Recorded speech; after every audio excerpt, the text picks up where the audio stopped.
الحمد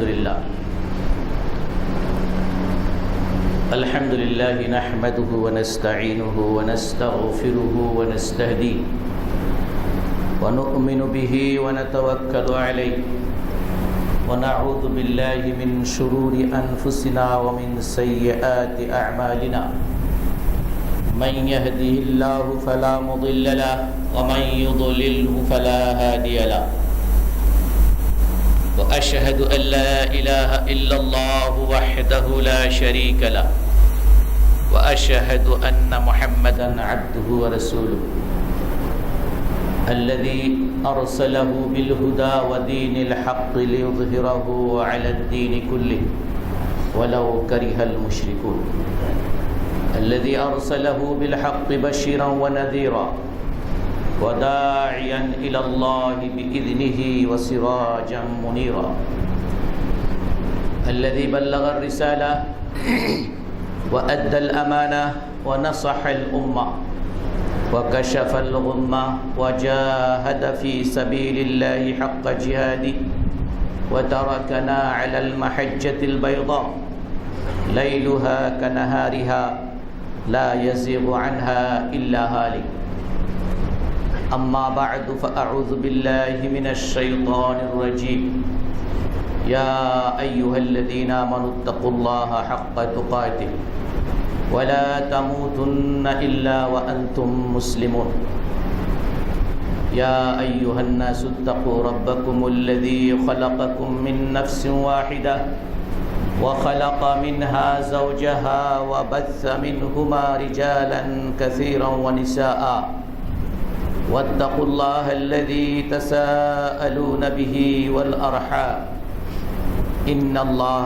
كان عليكم رقيبا يا أيها الذين آمنوا اتقوا الله وقولوا قولا سديدا يصلح لكم أعمالكم ويغفر لكم ذنوبكم ومن يطع الله ورسوله فقد فاز فوزا عظيما وقال تعالى فأعوذ بالله من الشيطان الرجيم وأذن في الناس بالحج يأتوك رجالا وعلى كل ضامر يأتين من كل فج عميق ليشهدوا منافع لهم ويذكروا اسم الله في أيام معلومات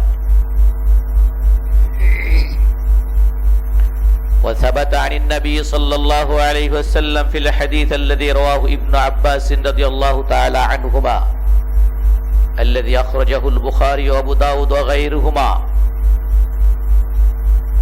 قال رسول الله صلى الله عليه وسلم ما من أيام العمل الصالح فيها أحب إلى الله من هذه الأيام يعني أيام العشر قالوا يا رسول الله ولا الجهاد في سبيل الله قال ولا الجهاد في سبيل الله إلا رجل خرج بنفسه وماله فلم يرجع من ذلك بشيء মুআজ্জাজ হাজিরিন মুসলিম ভাই বোনেরা আল্লাহ রাব্বুল আলামিনের অসংখ্য শুকরিয়া হামদ এবং সানা যিনি আমাদেরকে সলাতুল জুমা আদায়ের জন্য এই মসজিদে এই মোবারকপূর্ণ মাসে উপস্থিত হওয়ার তৌফিক এনায়েত করেছেন আলহামদুলিল্লাহ আমরা আল্লাহর কাছে বিনীতভাবে নিষ্ঠার সাথে প্রার্থনা করছি দোয়া করছি আল্লাহ পাক যেন আমাদের সকলের ভালো কাজগুলোকে কবুল করে নেন সকল হাজী সাহেবদের হাজী হজকে যেন আল্লাহ পাক কবুল করেন তাদের সকলকে যেন ক্ষমা করেন তাদের সাথে আমাদের সকলকে যেন আল্লাহ পাক মাফ করে দেন আমরা যুলকাদ মাসের একদম শেষ পর্যায়ে এসে পৌঁছেছি আজকে চাঁদ দেখা গেলে কাল থেকে যুলহাজ মাসের প্রথম তারিখ শুরু হবে, না হলে পরের দিন। সুতরাং এই যুলহাজ মাসের প্রথম যেই 10 দিন আল কোরআন এবং আস-সুন্নাতে এই দিনগুলোর বিশেষ গুরুত্বের কথা বলা আছে। কোরআনে কারিমে এদিকে ইঙ্গিত করা হয়েছে, বিভিন্ন তাফসীরের মাধ্যমে তা স্পষ্ট করা হয়েছে। আর রাসূলুল্লাহ সাল্লাল্লাহু আলাইহি ওয়াসাল্লাম তিনি স্পষ্ট করে এই দিনগুলোর গুরুত্বের কথা তুলে ধরে এর মর্যাদা ফজিলত বর্ণনা করেছেন। তাই আমরা আজকের এই খুতবা যুলহজ মাসের প্রথম 10 তারিখের ফজিলত এবং মর্যাদা, সেই সাথে কোরবানির কিছু আহকাম, ঈদুল আজহার কিছু হুকুম প্রাসঙ্গিক ক্রমে আপনাদের সামনে আজকে পেশ করার চেষ্টা করব, যদি আল্লাহ পাক তৌফিক দান করেন। ওমা তৌফিকি ইল্লা বিল্লাহ।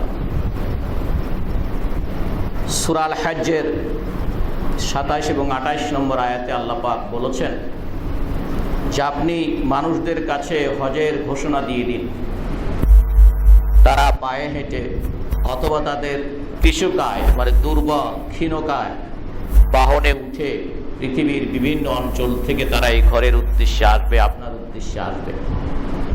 উদ্দেশ্য হচ্ছে লিয়াশহাদু মানাফিআ লাহুম, যাতে করে তাদের পার্থিব উপকার, পার্থিব স্বার্থ এবং পরকালীন স্বার্থ অর্জন করতে পারে, লাভ করতে পারে। এবং নির্দিষ্ট কতিপয় দিনগুলোতে তারা যাতে করে আল্লাহর জিকির করতে পারে। ইবনে কাসির রহমতুল্লাহ আলাইহি তিনি তার বিখ্যাত অত্যন্ত নির্ভরযোগ্য তফসির ইবনে কাসির, এই তফসিরটির মূল নাম হচ্ছে তফসিরুল কোরআনুল আযীম, যাকে আমরা সংক্ষেপে তফসিরে ইবনে কাসির বলি। তিনি ইবনে আব্বাস রাদিয়াল্লাহু তাআলা আনহুমা থেকে এই আইয়ামুম মা'লুমাত নির্দিষ্ট কতিপয় দিনগুলোতে বলতে কি বোঝানো হয়েছে তিনি উল্লেখ করেছেন। ইবনে আব্বাস রাদিয়াল্লাহু তাআলা আনহুমা আইয়ামুম মা'লুমাত কতিপয় দিন, নির্দিষ্ট দিনগুলো বলতে যুলহজ মাসের 10 দিনকে বোঝানো হয়েছে। একইভাবে আল্লাহ পাক কোরআনে কারিমে সূরা আল ফজর 30 পারায় প্রথম থেকে ওয়াল ফজরি ওয়া লায়ালিন আশর ওয়াশ শাফঈ ওয়াল ওয়াতর, আল্লাহ পাক ফজরের কসম করছেন এবং 10টি রাতের কসম করছেন। ফজরের সময়ের কসম করছেন, 10টি রাতের কসম করছেন। এই 10টি রাতের তাফসিরেও এই যুলহজ মাসের প্রথম 10 দিনকে বোঝানো হয়েছে বলে উল্লেখ রয়েছে। ইমাম তাবারি তার বিখ্যাত তফসিরে ইবনে জারির আত-তাবারি এই আয়াতের ব্যাখ্যায়, এই আয়াতের তাফসিরে তিনি উল্লেখ করেছেন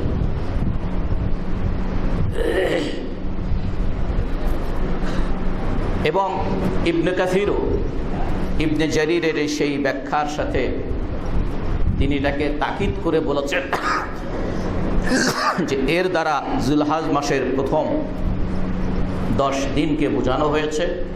আর এই তাফসীর করেছেন ইবনে আব্বাস, ইবনুজ জুবায়ের, মুজাহিদ সহ অন্যান্য সাহাবায়ে কেরাম এবং তাবেঈন। সুতরাং আইয়ামাম মা'লুমাত এর দ্বারা নির্দিষ্ট কতিপয় দিন বলতে যুলহজ মাসের 10টি দিন এবং রাত। একইভাবে সূরা আল ফজরের ওয়া লায়ালিন আশর এই 10টি রাতের যে কসম করেছেন আল্লাহ, তার দ্বারাও এই যুলহজ মাসের প্রথম 10 তারিখকে 10 দিনকে বোঝানো হয়েছে। কোরআনে কারিমের এই আয়াত দুটো থেকে আমরা যুলহজ মাসের প্রথম এই 10 দিনের গুরুত্ব এবং মর্যাদা মুসলিমদের নিকটে কত বেশি সেখান থেকে আমরা অনুভব করতে পারি। আব্দুল্লাহ ইবনে আব্বাস রাদিয়াল্লাহু তাআলা আনহুমা থেকে এটি বর্ণিত, এটি হাদিসে রাসূলুল্লাহ সাল্লাল্লাহু আলাইহি সাল্লাম বলেছেন যে কতিপয় দিন যেই দিনগুলোতে আমলে সালেহ নেক কাজ তথা সৎ কাজ আল্লাহর নিকটে সবচেয়ে বেশি প্রিয়। আর সেই দিনগুলো অর্থ হচ্ছে, সেই দিনগুলো বলতে জুলহাজ মাসের ইয়ানি আইয়ামিল আশ, জুলহাজ মাসের প্রথম 10 দিন। সাহাবায়ে কেরামগণ জিজ্ঞাসা করলেন, ইয়া রাসূলুল্লাহ ওয়ালাল জিহাদু ফি সাবিলিল্লাহ, আল্লাহর পথে জিহাদ করলেও কি এই পরিমাণ সওয়াব নাই? আল্লাহর রাসূল বললেন, ওয়ালাল জিহাদু ফি সাবিলিল্লাহ, আল্লাহর পথে জিহাদও নয়, তবে ইল্লা রাজুলুন খারাজা বিনাফসিহি ওয়া মালিহি, তবে ওই ব্যক্তি, যে ব্যক্তি আল্লাহর পথে তার জান এবং মাল নিয়ে বের হয়েছে, সে আর জান নিয়েও ফিরতে পারে নাই, মাল নিয়েও ফিরতে পারে নাই, তার কথা ভিন্ন। এটা হচ্ছে বুখারীর এই হাদিসের সরাসরি টেক্সট বা নসের অর্থ। ইবনে আব্বাস রাদিয়াল্লাহু তাআলা আনহুমা থেকে আরেকটি হাদিস বর্ণিত আছে, রাসূলুল্লাহ সাল্লাল্লাহু আলাইহি ওয়াসাল্লাম বলেছেন, মা মিন আমালিন আজকা, অর্থ একই রকম, শব্দের কিছু ভিন্নতা আছে। মা মিন আমালিন আজকা ইনদাল্লাহি আযজা ওয়া জাল ওয়ালা আ'যামা আজরান মিন খাইরিন ইয়া'মালুহু ফি আশরি আল আযহা। জুলহাজ মাসের 10 তারিখের প্রথম 10 দিনে যে আমলগুলো করা হয়, সেই নেক আমলগুলো আল্লাহর কাছে অনেক বেশি প্রিয় এবং আল্লাহর কাছে অনেক বড় শানদার, অনেক বড় মর্যাদা সম্পন্ন কাজ হচ্ছে। হাদিসের পরের অংশ আগের অংশের মতোই সাহাবা কেরামগণ জিজ্ঞাসা করেছেন, রাসূল সাল্লাল্লাহু আলাইহি সাল্লাম একইভাবে জবাব দিয়েছেন। এই হাদিসটি বর্ণনা করেছেন ইমাম দারিমি তার সুনানে দারিমিতে সহিহ এবং উত্তম সনদে। জাবের রাদিয়াল্লাহু তাআলা আনহুমা থেকে, জাবের রাদিয়াল্লাহু তাআলা আনহু থেকে বর্ণিত আছে যে নবী সাল্লাল্লাহু আলাইহি ওয়াসাল্লাম বলেছেন, ইন্নাল আশরা আশরুল আযহা, এই যে আশর ওয়া লায়ালিন আশ, ওই আয়াতেরই এই 10 বলতে জুলহাজ মাসের প্রথম 10 দিনকে বোঝানো হয়েছে। জাবের রাদিয়াল্লাহু তাআলা আনহু তিনি সূরা আল ফজর ওয়াল ফজরি ওয়া লায়ালিন আশ ওয়াশ শাফঈ ওয়াল ওয়াতর, এই আয়াতের তাফসীর নবী করিম সাল্লাল্লাহু আলাইহি সাল্লাম থেকে বর্ণনা করছেন যে এই 10 রাত অর্থ জুলহাজ মাসের প্রথম 10 দিন। আর ওই আশ-শাফঈ, আশ-শাফ শব্দের অর্থ হচ্ছে জোড়, এর দ্বারা আল্লাহ পাক ইয়াউমুন নাহার, কোরবানির দিনকে বুঝিয়েছেন। ওয়াল ওয়াত, ওয়াত শব্দের অর্থ হচ্ছে ওয়াত অথবা উইথ, এই শব্দের অর্থ হচ্ছে বেজোড়। শাফউন শিন ফা আইন অর্থ হচ্ছে জোড়, ওয়াও তা রা এর অর্থ হচ্ছে বেজোড়। তাহলে জোড়ের শাফার অর্থ হচ্ছে ইয়াউমুন নাহার, কোরবানির দিন, সেদিন 10 তারিখ, জোড় সংখ্যা। আর ওয়াত্র বলতে যেটা আমরা ভিতির সালাত পড়ি, কারণ ভিতির সালাতও বেজোড় সংখ্যা, ভিতির সালাতও বেজের সংখ্যা 1, 3, 5, 7, 9, 1, 3, 5, 7, 9 বেজোড় সংখ্যা। সুতরাং এই ওয়াত্রের অর্থ হচ্ছে ইয়াউমু আরাফা, আরাফা দিবস। আরাফার দিবস হয় 9 তারিখ। সুতরাং আল্লাহ পাক সূরা আল ফজরের ওয়া লায়ালিন আশ ওয়াশ শাফ ওয়াল ওয়াতর, এই 3টি শব্দের ব্যাখ্যা জাবের রাদিয়াল্লাহু তাআলা আনহু রাসূলুল্লাহ সাল্লাল্লাহু আলাইহি সাল্লাম থেকে বর্ণনা করছেন। জাবের রাদিয়াল্লাহু তাআলা আনহু থেকে আরেকটি হাদিস রয়েছে যে রাসূলুল্লাহ সাল্লাল্লাহু আলাইহি সাল্লাম, ওই হাদিসটা আগের হাদিসটি ইমাম আহমদ তার মুসনাদে আহমদ বর্ণনা করেছেন সহিহ সনদে। রাসূলুল্লাহ সাল্লাল্লাহু আলাইহি সাল্লাম বলেছেন যে জিলহাজ মাসের মা মিন আইয়ামিন আফদালু ইনদাল্লাহি মিন আইয়ামি আশরি জিলহজ্জাহ, জিলহাজ মাসের প্রথম 10 দিনের যে আমলগুলো আছে, সেই আমলগুলো আল্লাহর নিকটে সবচেয়ে বেশি প্রিয়। এরপরে সাহাবারা জিজ্ঞাসা করেছেন একইভাবে জিহাদের কথা, আল্লাহ রাসূল একই জবাব দিয়েছেন, যেটা আমরা অন্যান্য বর্ণনায় দেখেছি। এই হাদিসটি জাবেরের, এই হাদিসটি বর্ণনা করেছে সহিহ ইবনে হিব্বানে বর্ণিত হয়েছে। সুতরাং জুলহাজ মাসের প্রথম 10 দিনের গুরুত্ব এবং মর্যাদা আল্লাহর কালাম এবং রাসূলুল্লাহ সাল্লাল্লাহু আলাইহি সাল্লাম থেকে বর্ণিত বিভিন্ন সাহাবায়ে কেরামদের থেকে যে হাদিসগুলো এসেছে, সেখান থেকে আমরা জুলহাজ মাসের প্রথম 10 দিনের গুরুত্ব বুঝতে পারি, এর মর্যাদা আমরা বুঝতে পারি। আল্লাহ পাকের এটা ইচ্ছা, আল্লাহ পাকের এটা নিজস্ব তার হিকমত যে আল্লাহ পাক সাধারণভাবে তার বান্দাদের কাছে করণীয় বর্জনীয় এটা পুরা দিন আকারে ইসলামের মাধ্যমে আল্লাহ পাক দিয়েছেন। এর মধ্যে কিছু সময়কে, কিছু কাজকে আল্লাহ পাক কিছু সময়ের জন্য, কিছু স্থানের জন্য এর আলাদা বৈশিষ্ট্য এবং আলাদা মর্যাদা দিয়েছেন। এই দিনগুলো যেটা কাল বা সময়ের সাথে সম্পর্কিত বা স্থানের সাথে সম্পর্কিত, এটা আল্লাহ এবং আল্লাহর রাসূল থেকে নির্ধারিত যেটা আছে সেটার মধ্যেই সীমাবদ্ধ। আমরা নিজেরা ইচ্ছে করে কোনো দিনকে বরকতের দিন, কোনো দিনকে ফজিলতের দিন বানিয়ে নিয়ে সেই দিন ভরে ওই দিনের ফজিলত মনে করে আমল করলে এটা কি আল্লাহর কাছে গ্রহণযোগ্য হবে? হবে। আল্লাহ পাক যেই দিনগুলোতে এবং যেই স্থানগুলোতে আলাদা বৈশিষ্ট্য আকারে ঠিক করে দিয়েছেন, এটা বান্দাদের প্রতি, আল্লাহর বান্দাদের প্রতি আল্লাহর পক্ষ থেকে একটা স্পেশাল নেয়ামত, অনুগ্রহ। আল্লাহ পাক এর মাধ্যমে তাদের বান্দাকে আল্লাহর কাছে, তার বান্দাদেরকে তার আরো কাছে, আরো নিকটবর্তী, আরো বেশি পুরস্কারে পুরস্কৃত করতে চান। স্থানগুলোতে যদি আমরা দেখি, সহিহ হাদিসে রাসূলুল্লাহ সাল্লাল্লাহু আলাইহি সাল্লাম থেকে বর্ণিত আছে যে কেউ যদি বাইতুল্লাহতে 1 রাকাত সালাত আদায় করে, তাহলে 1 লাখ রাকাত সালাত আদায় করলে যেই সওয়াব, সেই সওয়াব। তাহলে এটা স্থানের কারণে, এটা স্থানের কারণে। গত সপ্তাহে আমরা দেখেছি, আপনারা শুনেছেন যে দ্বিতীয়ত মসজিদে নববীতে 1 রাকাত সালাত আদায় করলে সবচেয়ে সহিহ হাদিস যেটা, সেখানে 10,000-এর সমপরিমাণ। আরেকটি হাদিসে আছে যে 50,000-এর সমপরিমাণ। তাহলে এটা হলো স্থানের কারণে। একইভাবে মসজিদে আকসা, সেখানে সালাত আদায় করলে 1000, 1 রাকাতের পরিবর্তে 1000 রাকাত আদায় করলে যেই সওয়াব, সেই সওয়াব আল্লাহ পাক দান করেন। তাহলে এটা স্থানের বরকত, এটা স্থানের বরকত। সুতরাং এর মধ্যেই আমাদের, এই জন্য রাসূলুল্লাহ সাল্লাল্লাহু আলাইহি সাল্লাম বলেছেন, লা তুশাদ্দুর রিহাল ইল্লা লিসালাসাতি মাসাজিদ। লা তুশাদ্দুর রিহাল, রিহাল শব্দের অর্থ হচ্ছে সফরের উদ্দেশ্যে বের হওয়া, সফরের উদ্দেশ্যে বের হওয়া, ভ্রমণে বের হওয়া।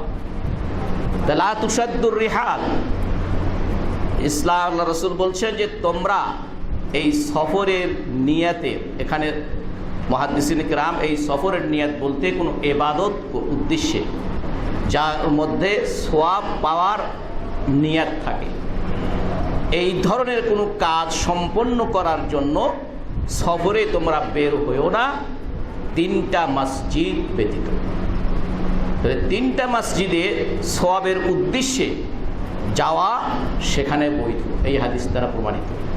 যে ইল্লা সালাসাতে মাসাজিদ, 3টা মসজিদ ব্যতীত সওয়াবের উদ্দেশ্যে অন্য কোথাও যাওয়ার সফরের এরাদা করবে না, যাবে না।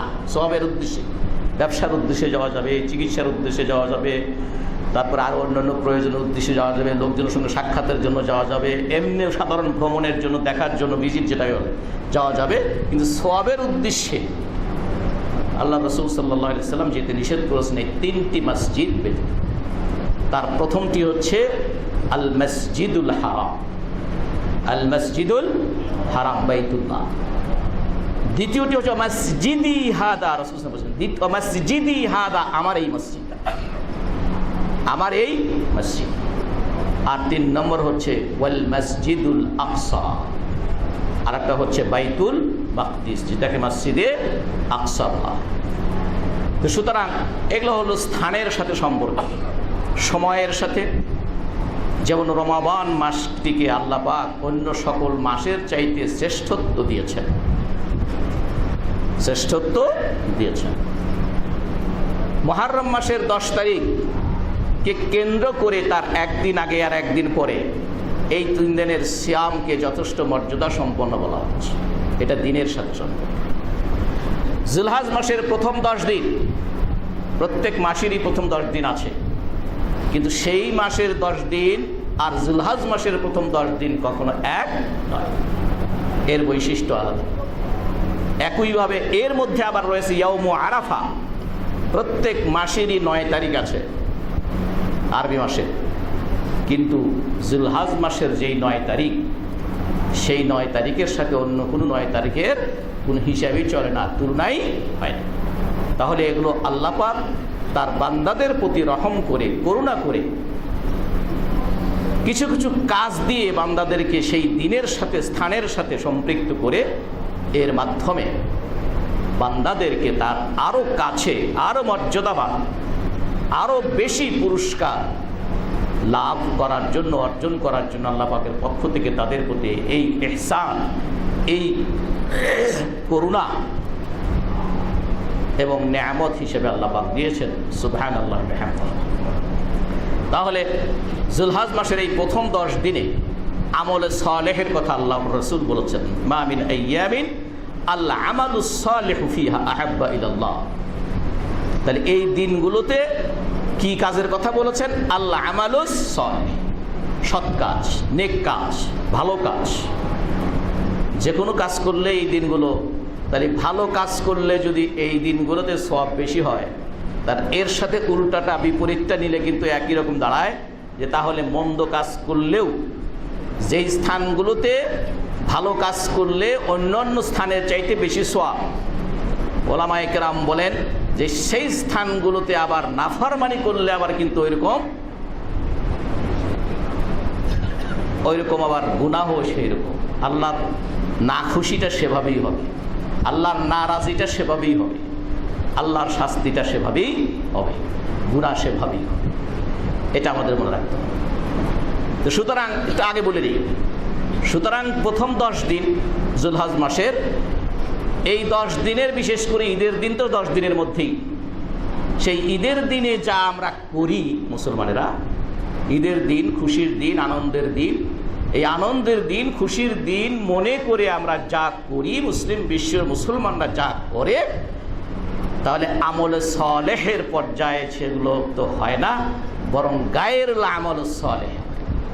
তাহলে সেই দিনটা যেটা আমাদের জন্য নেয়ামত ছিল, যেটা আমাদের জন্য আল্লাহর রহমত ছিল, আল্লাহর নৈকট্য লাভের একটি আলাদা সোপান ছিল, আলাদা সিঁড়ি ছিল, আমি সেই সিঁড়িটা ঠিকই আছে, তবে উপরের দিকে না, সেই সিঁড়ি দিয়ে আমি জাহান্নামের দিকে যাচ্ছি।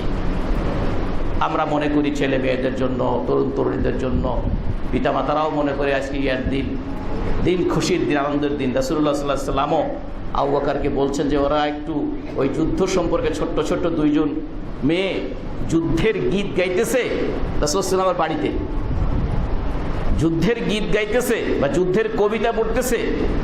আবু বকর রাদিয়াল্লাহু আনহু মুসলিম সেন্টিমেন্ট হিসেবে, ইমানি সেন্টিমেন্ট হিসেবে রাসূল ওখানে শুয়ে আছেন, তারপরে যায় বলছেন রাসূলের বাড়িতে শয়তানি কর্মকাণ্ড, রাসূলের বাড়িতে আমিজমারুশ মিন মাজামিরিশ শাইতান।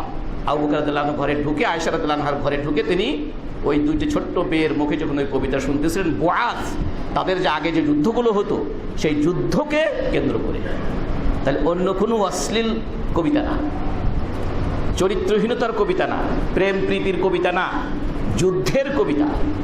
যুদ্ধের কবিতার মধ্যে বীরত্বগাথা কথা থাকে, শৌর্য বীর্যের কথা থাকে, নিজেদের কম সম্প্রদায়, নিজেদের শক্তি সামর্থ্যের কথা, সেগুলো জানান দেওয়া হয় এই কবিতার মাধ্যমে, উৎসাহিত করা হয়। উভয় পক্ষের কবিরাই তা করে থাকে। তো সেইটা পড়ছে আবু বকর রাদিয়াল্লাহু আনহু মুসলিম সেন্টিমেন্ট হিসেবে, তার ঈমান তাকে বাধা দিয়েছে, বলছে এগুলো হতে পারে না, উনি এদেরকে শয়তানি কর্মকাণ্ড করছে। রাসূলুল্লাহ সাল্লাল্লাহু আলাইহি ওয়াসাল্লাম কিন্তু শুয়ে আছেন ওখানে। রাসূলুল্লাহ সাল্লাল্লাহু আলাইহি ওয়াসাল্লাম তখন বললেন, আবু বকর, লিকুল্লি কওমিন ঈদ ওয়া হাযা ঈদুনা। প্রত্যেক কওম, প্রত্যেক জাতিরই ঈদের দিন আছে, আজকে আমাদের ঈদের দিন। তার অর্থ হচ্ছে এটুকুন তাদের জন্য বৈধ, এটুকুন তাদের জন্য কি আছে, এইটুকুন রিক্রিয়েশন করা তাদের জন্য বৈধ। এই জন্য মসজিদে নববীতে সাহাবায়ে কেরামরা লাঠি নিয়ে খেলাধুলা করছেন। রাসূল সাল্লাল্লাহু আলাইহি সাল্লামের কাঁধের উপর ভর করে, বিশ্ব রাসূল তার কাঁধের উপর ভর করে তার সবচেয়ে প্রিয় সহধর্মিণী উম্মুল মুমিনিন আয়েশা রাদিয়াল্লাহু আনহাকে সেই খেলাও দেখিয়েছেন। তাহলে মসজিদের মধ্যে খেলতেছেন, সেখানকে মাল কাঁচা মেরে অর্ধ উলঙ্গ হয়ে হাফ প্যান্ট পরে অথবা জেঙ্গে পরে করতেছেন, কি বলেন? তাহলে এতটুকুন বৈধ। আপনি যদি সেখান থেকে টেনে নিয়ে সিনেমা মুক্তি দিবেন পবিত্র ঈদের দিন উপলক্ষে হারাম কাজের জন্য, তাহলে একটি সৎ দিন, আল্লাহ এবং রাসূল কর্তৃক ঘোষিত একটি ভালো দিন, ইবাদতের দিন, যেদিন আপনার সওয়াব হবে, আল্লাহর আনুগত্যর বেশি হবে, সেই দিনকে পুঁজি করে আপনি এই ধরনের জিনিসগুলোকে ঘোষণা দিচ্ছেন। অনেক পরের কথা একটু আগে বলে ফেললাম। সুতরাং আমরা বলতেছিলাম তাহলে এই দিনগুলোতে আমাদের কর্মগুলো কি হবে? আল্লাহ আমালুস সালেহ কি, যেটা কোরআন এবং সুন্নাহ, আল্লাহ এবং তার রাসূল সাল্লাল্লাহু আলাইহি ওয়াসাল্লাম যেই কাজগুলোকে, যেই কর্মগুলোকে করণীয় হিসেবে অনুমোদন দিয়েছেন সেটাই হচ্ছে নেক কাজ, আর যেটা বর্জনীয় হিসেবে বলেছেন সেটা হচ্ছে খারাপ কাজ। এই জন্য আল্লাহ পাক কোরআন কারীমের মধ্যে সূরা হাশরের 7 নম্বর আয়াতে ওয়ামা আতাকুমুর রাসূলু ফাখুযু, যারা বলে যে কোরআনের মধ্যে যা পাওয়া যাবে তাই শুধু আমরা মানব, হাদিস তো নানান ঝামেলা আছে, হাদিস আমরা মানব না, তাহলে তো আপনাকে ওই আয়াত মানা হবে না। রাসূল যা দিয়েছেন তা যদি আপনি না নেন, রাসূল যা দিয়েছেন তা যদি আপনি না নেন, রাসূল যা নিষেধ করেছেন তা যদি আপনি না গ্রহণ করেন, তাহলে কোরআনের ওই আয়াতকে মানা হলো না, তার অর্থ কোরআনও মানা হলো না। সুতরাং যারা বলেন যে আমরা শুধু কোরআনকেই মানি, রাসূলের হাদিসের মধ্যে নানান ঝামেলা আছে, এই জন্য ওটা আমরা দিনের ক্ষেত্রে মানতে চাই না, তারা তো সূরা আল হাশরের 7 নম্বর আয়াতকে অস্বীকার করে। ছোট্ট একটি ঘটনা বলছি, মহর সংক্রান্ত একটি ঘটনা অথবা ওয়ারিশ সম্পর্কে একটি বিষয়। একজন মহিলা একজন সাহাবীকে বললেন, এই সম্পর্ক তো আমি কোরআনের ভিতরে কোনো কিছু পাই না, এই সম্পর্কে তো আমি কোরআনে কারিমে কিছু পাই না। যেমন আমাদের সমাজে একজন লোক, কোনো মানুষ বলে কবরের যে আযাব হবে কোরআনের কোথায় আছে, আমাদেরকে জিজ্ঞাসা করে, তাহলে একই প্রশ্ন। কিন্তু মহিলা বলতেছেন যে এই বিষয়ে কোরআনে তো আমি কোরআনের কিছু আমি পাই না। সাহাবী জিজ্ঞাসা করেন, সম্ভবত আব্দুল্লাহ বিন মাসউদ অথবা উবাই ইবনে কাব রাদিয়াল্লাহু তাআলা আনহুমা, তিনি বললেন লাউ কারাআতি হাক্কাল কিরাআতি লাওয়াজাদতি আও কামা ক্বাল, তুমি যদি ভালোভাবে কোরআন পড়তে তাহলে তুমি এটা পেতে। বেচারি তো একদম ঘেমে গেছে, কি আমি তো ভালো করেই পড়ছি, তারপর তো পাচ্ছি না এভাবে। তখন বললেন যে আমি তো আসলেই বুঝতে পারছি না, আমি তো পাচ্ছি না সরাসরি।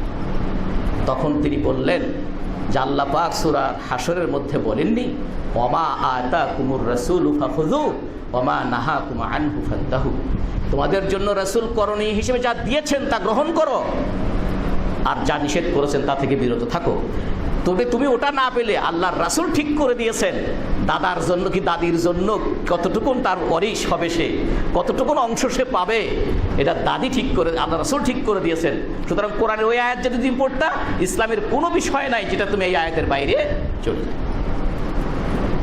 তো সুতরাং ভাই, যদি ধরেও নেই কবরের আযাব, কোরআনের সরাসরি কোনো আয়াতে কবরের আযাব হবে এই ধরনের টেক্সট, কোরআনের কবরের আযাব হবে, আমি যেভাবে বললাম কোট আন কোট, কবরের আযাব হবে অথবা কবরের শান্তি হবে, এই কোট আন কোট, এই ধরনের শব্দ সরাসরি না থাকলে কোরআনে, কিন্তু আয়াত কয়েকটা আছে যেটার ব্যাপারে তাফসিরে সাহাবায়ে কিরামদের থেকে তারা কবরের আযাবকেই বুঝিয়েছে। এটা হলো গেল কোরআনের কথা।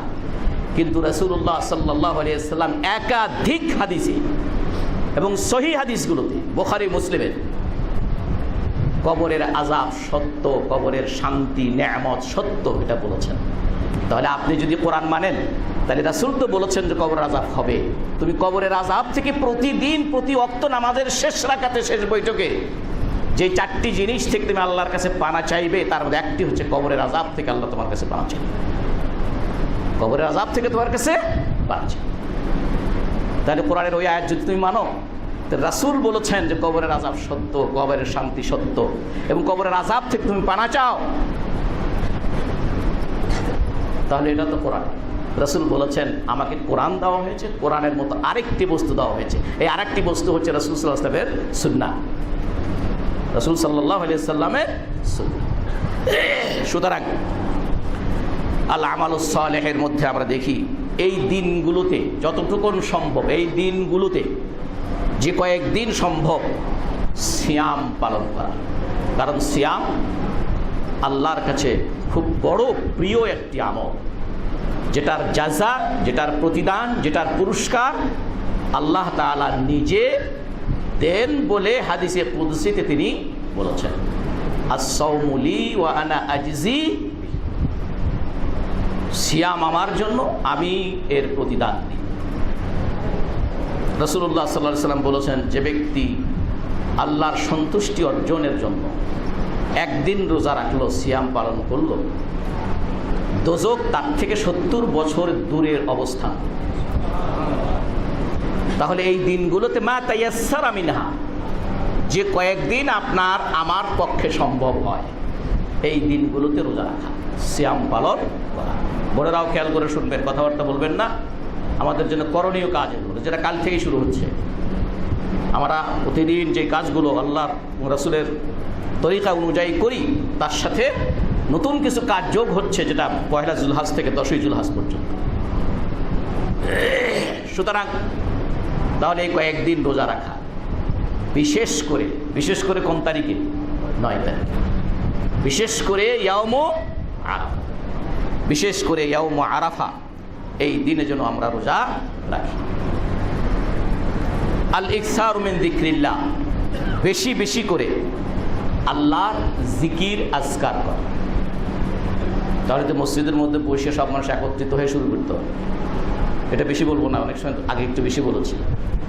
সুতরাং এই জিকির হচ্ছে যেটা আল্লাহ পাক বলেছেন ওই যে সূরা আল হাজ্জের 27-28 নম্বর আয়াতে, ওয়ায়াযকুরু ইসমাল্লাহি ফি আইয়ামিন মা'দুমাত।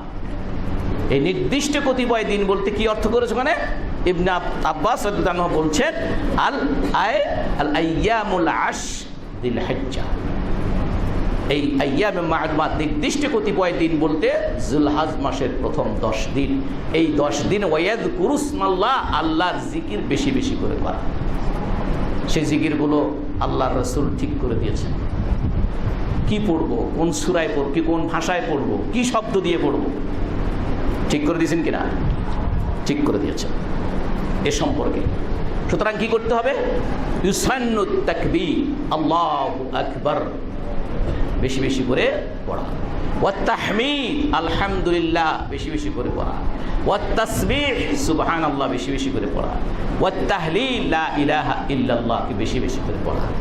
সুতরাং এই চারটাকে একসাথে করে দোয়া আছে না? কি? সুবহানাল্লাহ, লা ইলাহা ইল্লাল্লাহ, তারপরে কি বলেন না?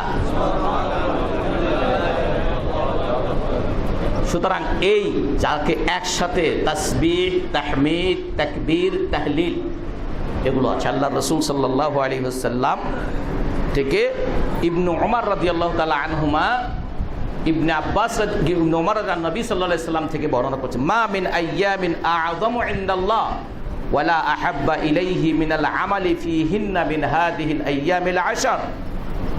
এই যে এই দিনগুলোতে আমরা ইবনে আব্বাসের হাদিস দেখেছি, জাবেরের হাদিস দেখেছি, সেই হাদিসগুলোতে শুধু ওই 10 দিনের নেক আমলগুলো আল্লাহর নিকটে বেশি প্রিয়। আর ইবনে ওমরের হাদিসে ওই 10 দিনে আল্লাহর নিকটে ভালো আমলগুলো বেশি প্রিয়। এটুকুনের সাথে বাড়তি কি আছে?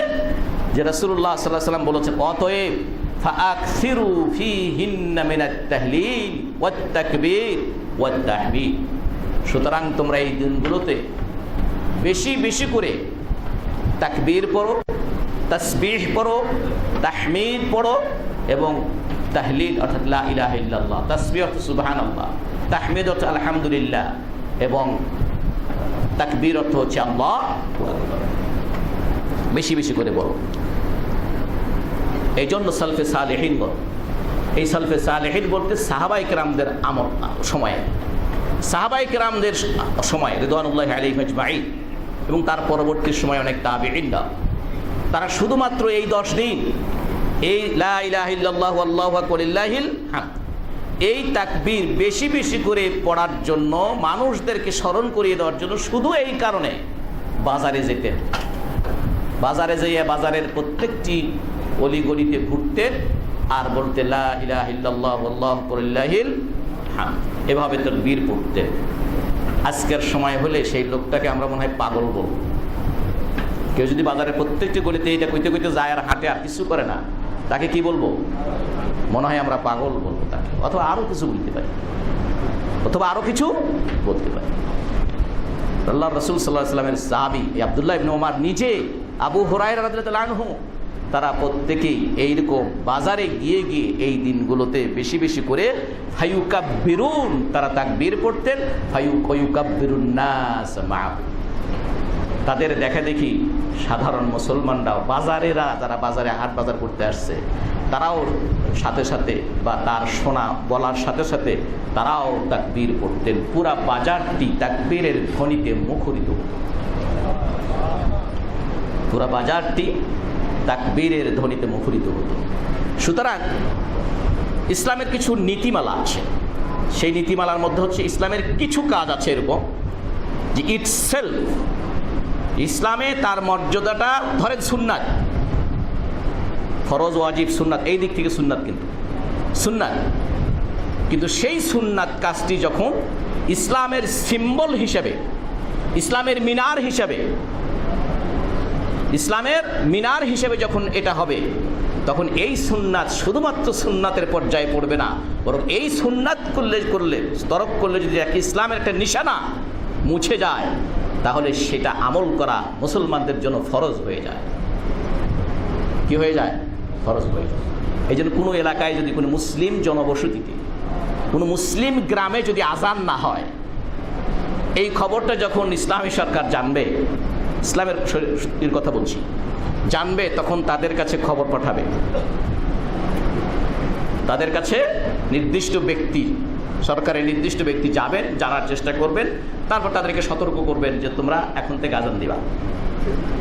3 দিন পর্যন্ত দেখা হবে, 2-3 বার সতর্ক করা হবে, তারপরেও না দিলে ওই এলাকার লোকদেরকে সরকারি আইনে তাদের বিরুদ্ধে ব্যবস্থা নেওয়া হবে।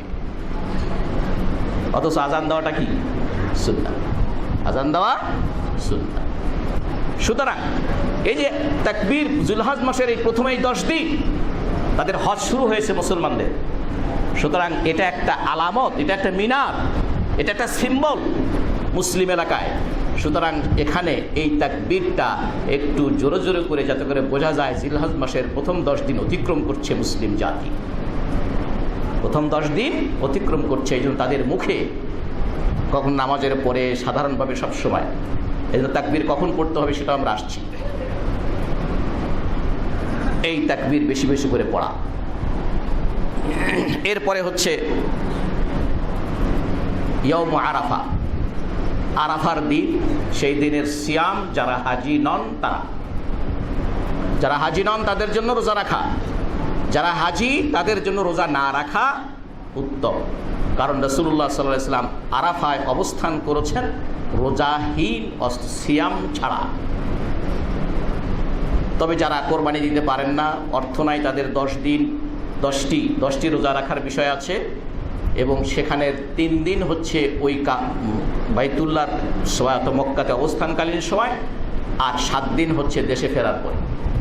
এই 3 দিন কখন রাখবে, এটার মধ্যে কেউ যদি আরাফার দিনেও রাখে তারা জায়েজ না, এটা আলাদা একটা মাসআলা বিষয়, আমরা আজকে আলোচনা বিষয়টা ওইদিকে না।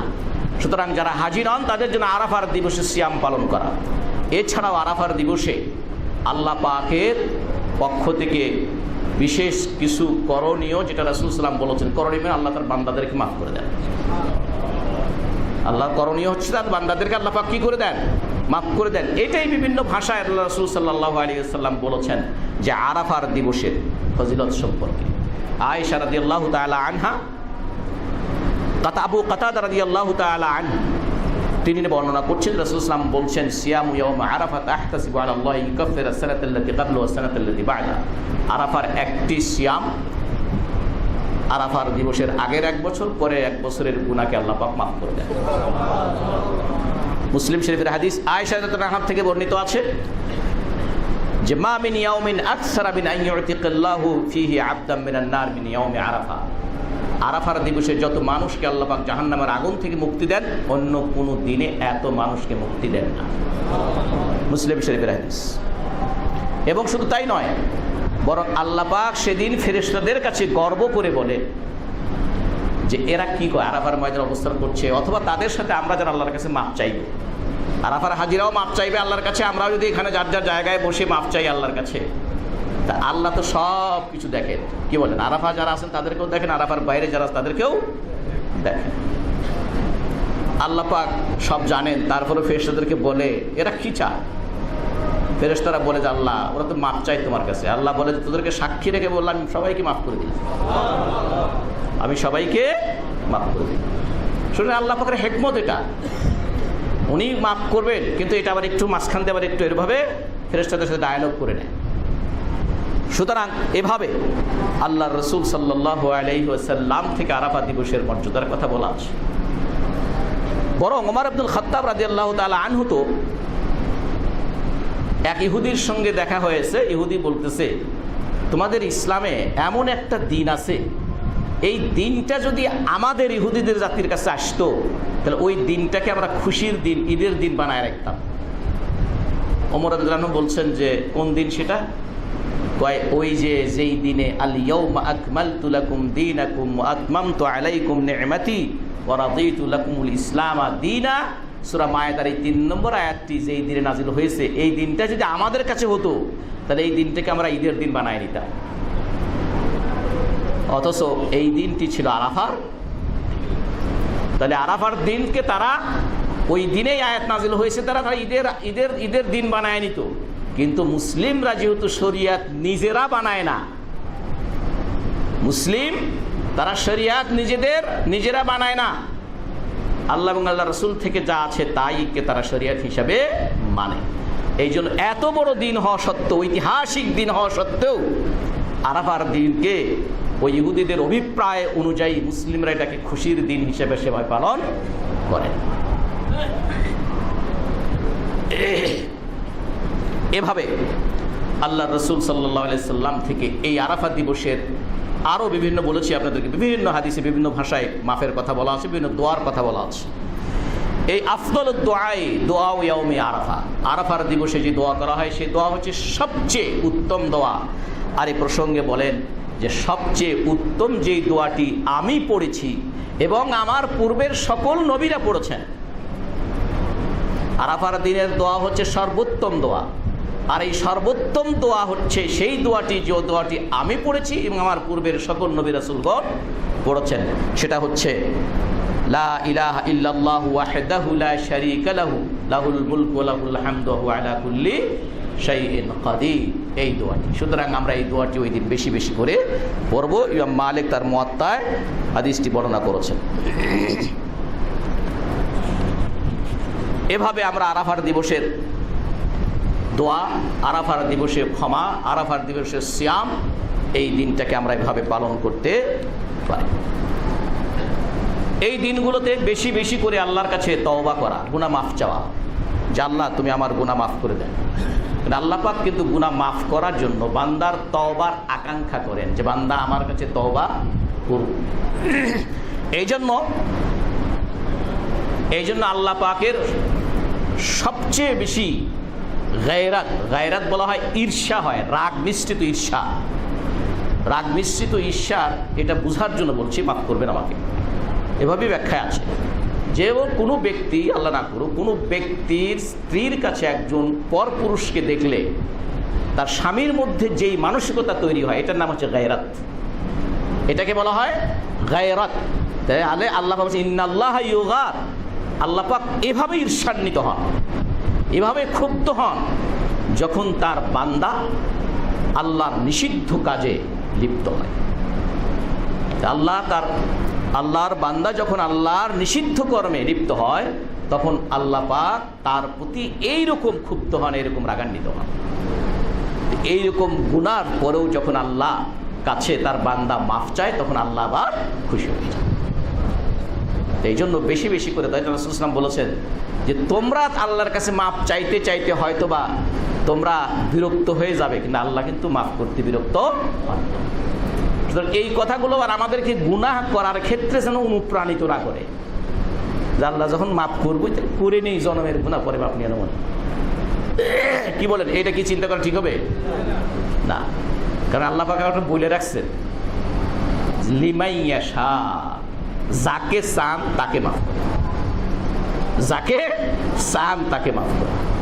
সুতরাং আমরা মাফ আল্লাহ পাক করবে এই বিশ্বাস, কোনো প্রকার সন্দেহ ছাড়া এই বিশ্বাস নিয়ে আমরা আল্লাহর কাছে মাফ চাইব। এর জন্য আবার মনে এই কথা বলা যাবে না আমার একটা মাফ করে কি না করে, করে কি না করে, না এরকম করে দোয়াও করা যাবে না যে আমার দোয়া কবুল হবে কি হবে না, এরকম মন নিয়ে দোয়া করা যাবে না, এরকম মনে তওবাও করা যাবে না। আমার দোয়া কবুল হবে, আমার তওবাও কবুল হবে, এইরকম বিশ্বাস নিয়ে আল্লাহর কাছে দোয়া করতে হবে এবং তওবা করতে হবে। এরপরে এই দিনগুলোতে সবচেয়ে বেশি বেশি করে তাকবীর বলা।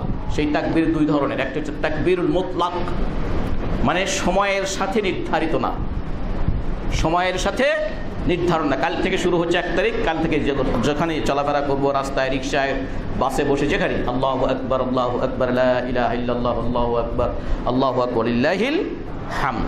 এই দিনগুলোতে এটা বেশি বেশি করে করা, যেটা আমরা এর আগেও আপনাদেরকে বলেছি। আরেকটি হচ্ছে তাকবীর আল মুকাইয়াদ, যেটা সময়ের সাথে, সেটা কয়েকদিন প্রত্যেক সালাতের পরে, প্রত্যেক ফরজ সালাতের পরে আল্লাহু আকবার, আল্লাহু আকবার, লা ইলাহা ইল্লাল্লাহ, আল্লাহু আকবার, আল্লাহু লিল্লাহিল হামদ। এটা নিয়ে আবার দেখি যে কয় একবার পড়বো না, 2 বার পড়বো না, 3 বার পড়বো ইত্যাদি। এগুলোর বিতর্কের দিকে যায়েন না, এগুলোর বিতর্কের দিকে যায়েন না। আপনি তাকবীর 1 বার বললে, 2 বার বললে, 3 বার বললে এটা আপনার জন্য আল্লাহ পাক সওয়াব দিবে নাকি গুনাহ দিবে? সুতরাং স্বাভাবিক নিয়মে, এটা স্বাভাবিক নিয়মে 1 বার, 2 বার, 3 বার যা আপনি পড়তে পারেন। তারপর তো আরও অন্যান্য জিকির আজকারগুলো আছে সালাতের, ফরজ সালাতের পরে, কি বলেন, আছে না? তো সুতরাং সেভাবে বেশি বেশি করে পড়া। এরপরে আমাদের আরেকটি কাজ হচ্ছে যেটা ইয়াউমুন নাহার, 10 তারিখের দিনে কোরবানি করা। এই কোরবানির বিষয়ে আমরা ইনশাআল্লাহ আর অল্প কিছু কথা বলবো। বারাকাল্লাহু লানা ওয়া লাকুম ফিল কোরআনিল আযীম ওয়া নাফা'আনি ওয়া ইয়্যাকুম বিমা ফীহি মিনাল আয়াতি ওয়াদ যিকরিল হাকীম। আকুলু কওলি হাযা ওয়া আস্তাগফিরুল্লাহ লি ওয়া লাকুম ওয়া লিসাইরিল মুমিনিন ফাস্তাগফিরু ইন্নাহু হুয়াল গফুরুর রহিম।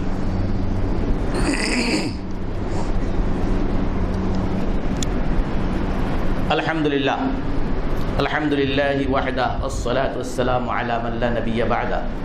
فإن أحسن الحديث كتاب الله وأحسن الهدي هدي محمد صلى الله عليه وسلم وشر الأمور محدثاتها وكل محدثة بدعة وكل بدعة ضلالة وكل ضلالة في النار أو كما قال عليه الصلاة والسلام।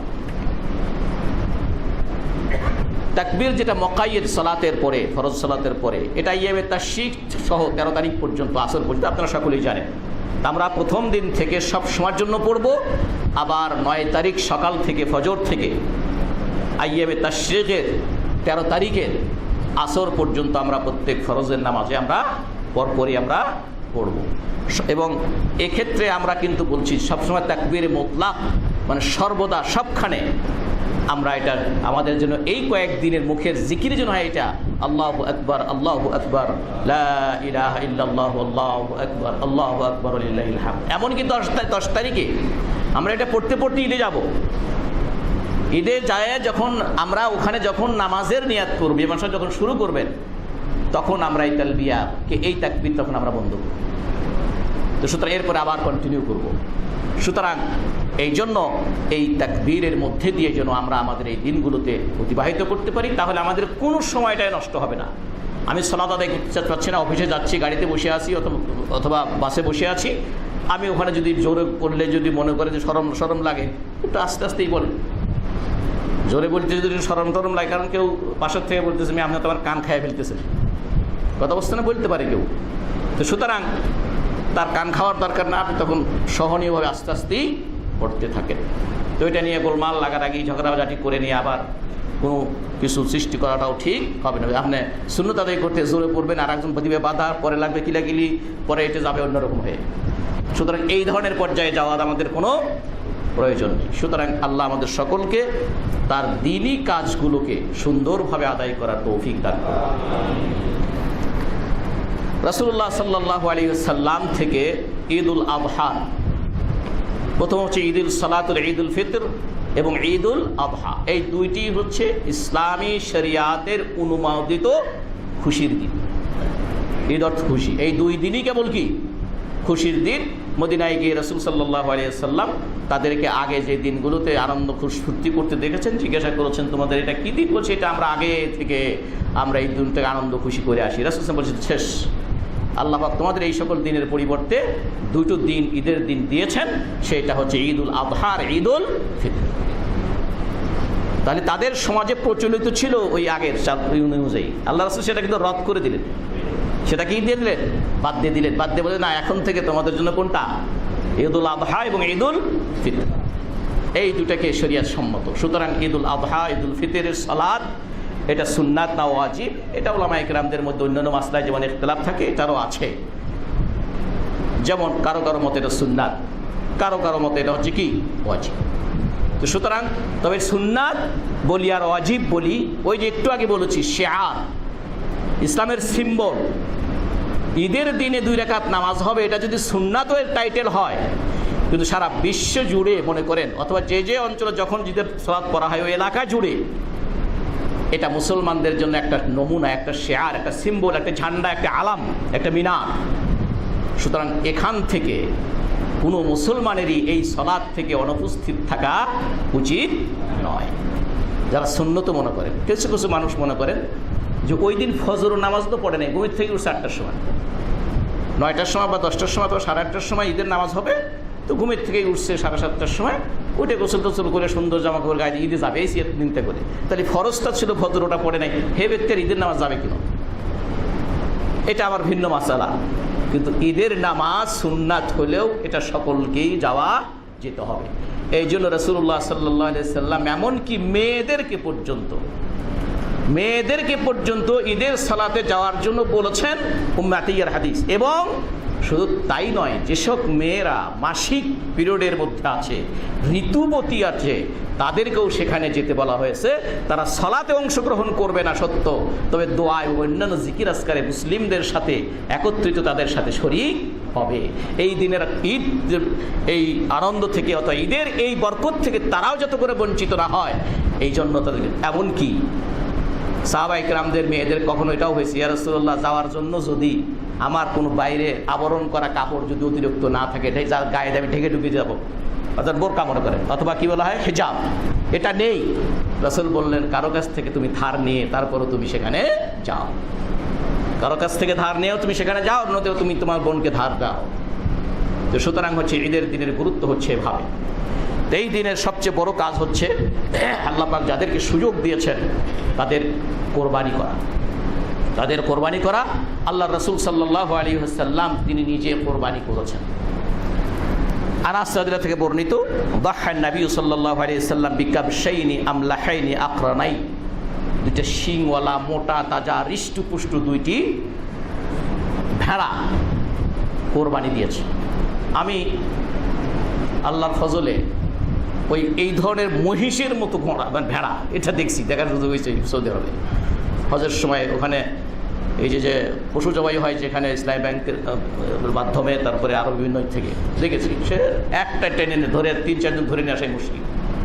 তখন বলছি বোধহয় রাসূলুল্লাহ সাল্লাল্লাহু আলাইহি ওয়াসাল্লাম যে 2টা মোটা টাকা এই বোধহয় এই ধরনেরগুলোই দিচ্ছেন। হ্যাঁ, এটাকে বলে কাপস, খুব মোটা হৃষ্টপুষ্ট দিয়েছেন, এবং রাসূল নিজের হাতে এটাকে জবাই করেছেন। অন্য একটা হাদিসে আছে, সাহাবী বলছেন যে আমি দেখেছি যে রাসূল সাল্লাল্লাহু আলাইহি ওয়াসাল্লাম এক হাত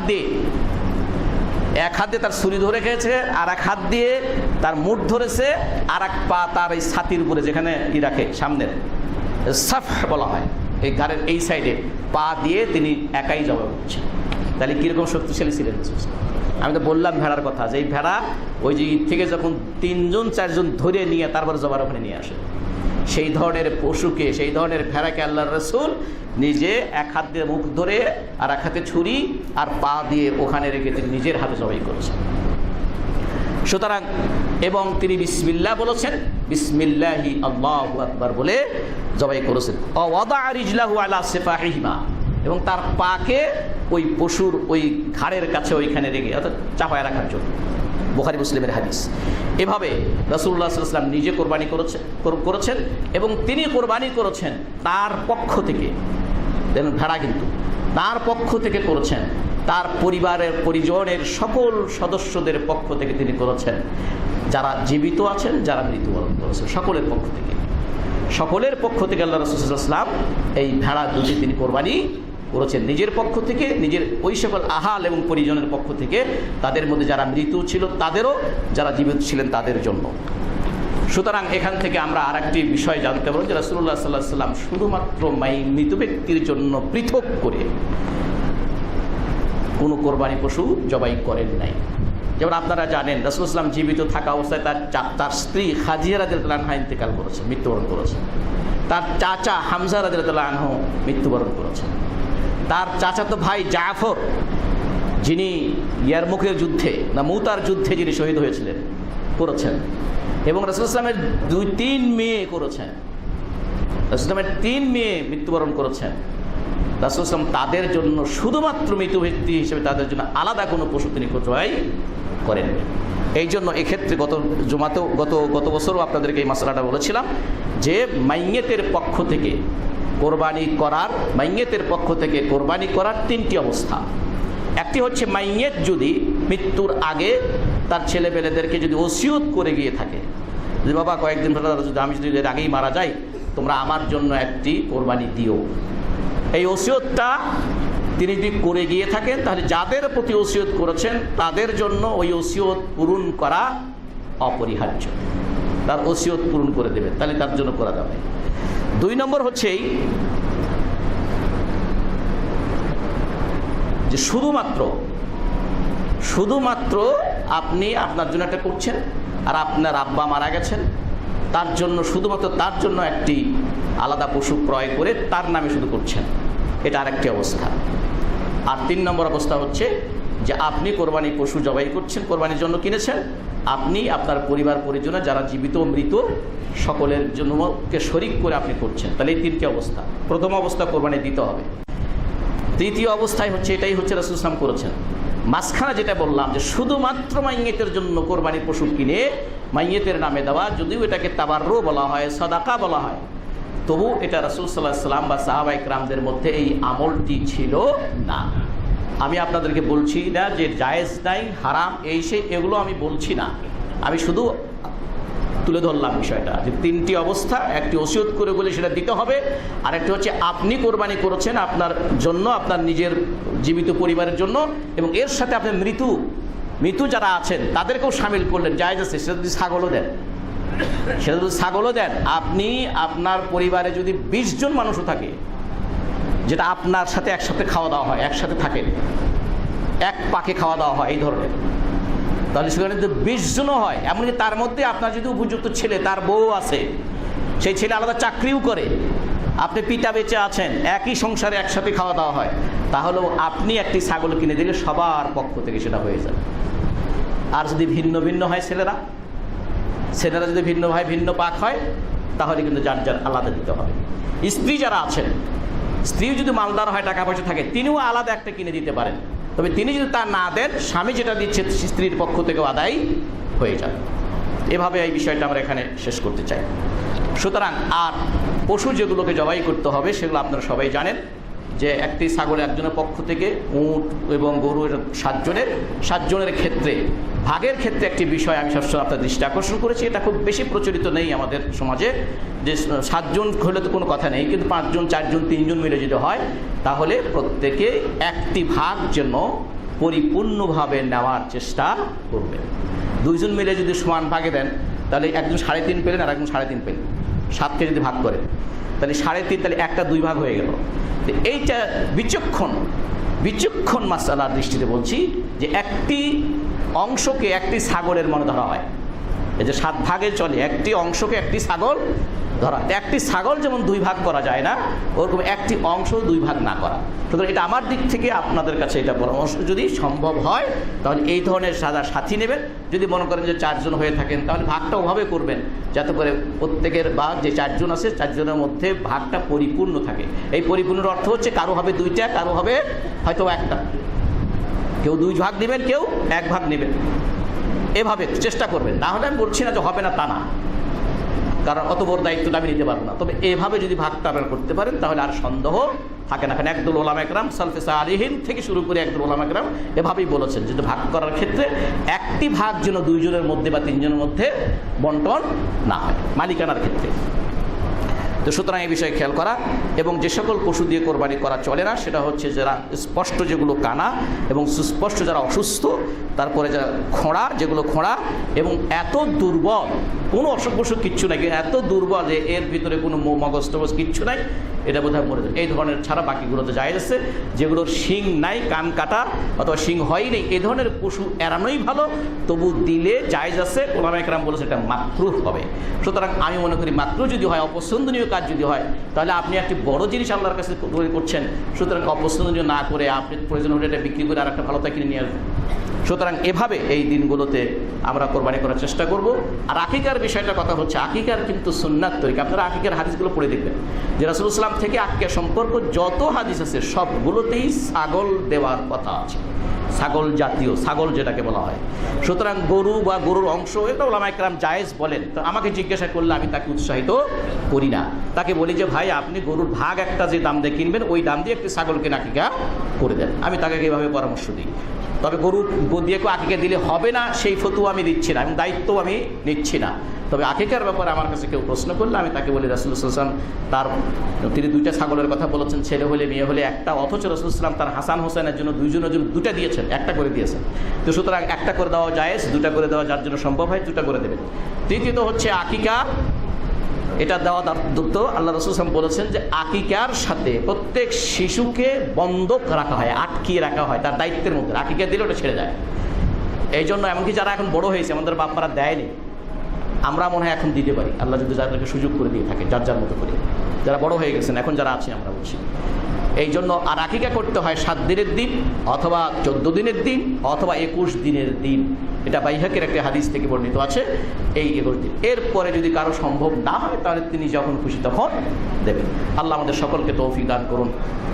عباد الله صلوا على نبيكم حيث أمركم ربكم بالصلاة والسلام عليه فقال إن الله وملائكته يصلون على النبي يا أيها الذين آمنوا صلوا عليه وسلموا تسليما اللهم صل وسلم وبارك على نبيك محمد وعلى آله وصحبه وسلم وارض اللهم عن الصحابة أجمعين خصوصا أبي بكر وعمر وعثمان وعلي وعن بقية أصحاب رسول الله صلى الله عليه وسلم أجمعين وعن التابعين له ومن تبعهم بإحسان إلى يوم الدين وعنا معهم بجودك وكرمك ورحمتك يا أرحم الراحمين ربنا آتنا في الدنيا حسنة وفي الآخرة حسنة وقنا عذاب النار ربنا ظلمنا أنفسنا وإن لم تغفر لنا وترحمنا لنكونن من الخاسرين ربنا اغفر لي ولوالدي وللمؤمنين يوم يقوم الحساب رب ارحمهما كما ربياني صغيرا رب ارحمهما كما ربياني صغيرا اللهم اغفر لحينا وميتنا وشاهدنا وغائبنا وصغيرنا وكبيرنا وذكرنا وأنثانا اللهم من أحييته منا فأحيي على الإسلام ومن توفيته منا فتوفه على الإيمان اللهم أعز الإسلام والمسلمين وأذل الشرك والمشركين اللهم انصر من نصر الدين واخذل من خذل الدين اللهم ارحم علينا وعلى بلادنا يا أرحم الراحمين عباد الله إن الله يأمر بالعدل والإحسان وإيتاء ذي القربى وينهى عن الفحشاء والمنكر والبغي يعظكم لعلكم تذكرون فاذكروني أذكركم واشكروا لي ولا تكفرون